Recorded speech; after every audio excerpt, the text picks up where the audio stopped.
Dans la nuit du 26 au 27 octobre, ministres et dignitaires du régime se succèdent au palais présidentiel dans un incessant ballet de rutilantes berlines et de luxueux 4x4. Sur le visage des personnalités qui défilent se lit une certaine gravité, de la consternation, de l'inquiétude. On devine même ici et là une réelle angoisse. La capitale bruisse de folles rumeurs. La télévision nationale a positionné dans la cour du palais son cas régi réservé aux grands événements. On attend une importante annonce présidentielle. 3 jours plus tôt, la proclamation annoncée des résultats avait été subitement reportée à la demande, paraît-il, du chef de l'État qui aurait exigé de son état-major la vérité des chiffres. À l'heure du journal télévisé du soir, un bandeau annonce aux téléspectateurs un important événement.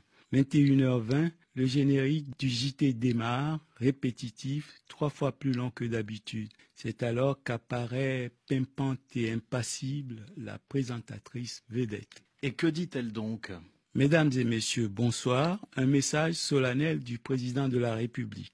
Le drapeau au-dessus du palais flotte au vent tout au long des 68 secondes que dure l'hymne national. Debout derrière un pupitre, le visage à la fois grave et détendu, le chef de l'État démarre posément. Chers concitoyens, vous avez voté le 12 octobre dans le calme et la sérénité et je vous en félicite.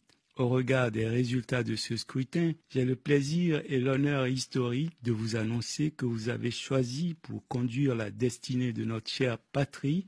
La plupart croient alors rêver en entendant le président prononcer le nom de son ancien ministre et challenger qu'il félicite avant de lui souhaiter plein succès dans la conduite de la nation. Alors qu'il invite le peuple à s'unir derrière l'heureux élu, on entend dans le lointain des clameurs portées en écho par les 7 collines qui enserrent la capitale. Les foules se déversent presque aussitôt dans les rues. Dans toutes les villes du pays, c'est la même liesse débordante, comme les soirs de grandes victoires de l'équipe nationale de football. Rassurez-nous, Jean-Baptiste, c'est bien de la fiction, l'événement que vous évoquez là, n'est-ce pas? Et cette équipe nationale, est-ce que ce ne serait pas les Lions indomptables? Quelle perspicacité! Pour le pire, l'Afrique est désespérément prévisible, mais elle peut aussi surprendre pour le meilleur. Il nous est souvent arrivé de dire ici que l'Afrique est le continent du pire et du meilleur. Le pire est toujours régulier, ponctuel. Quant au meilleur, il surgit à l'improviste au moment où on l'attend le moins.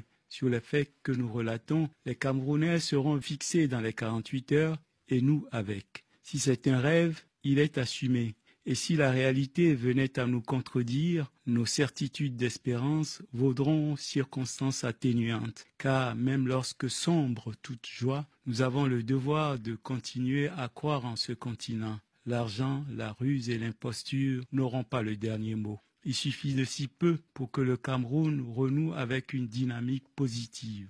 Paul Biya a beaucoup à se faire pardonner. Ce sera fait s'il parvenait à s'extirper du guet-apens tendu par son propre entourage. Peut-être même retrouverait-il alors un peu de cette popularité immense qui a marqué son arrivée au pouvoir il y a plus de 4 décennies. C'est ici le moment de dire merci aux auditeurs pour leur écoute vigilante, pour leur critique, leur bienveillance. Je viens de vous, je vais vers vous. D'une manière ou d'une autre, nous nous retrouverons pour continuer à penser cette Afrique qu'aucun de nous ne peut seul porter sur ses épaules. Et c'est surtout à nous de vous dire merci, Jean-Baptiste Platin. Voilà,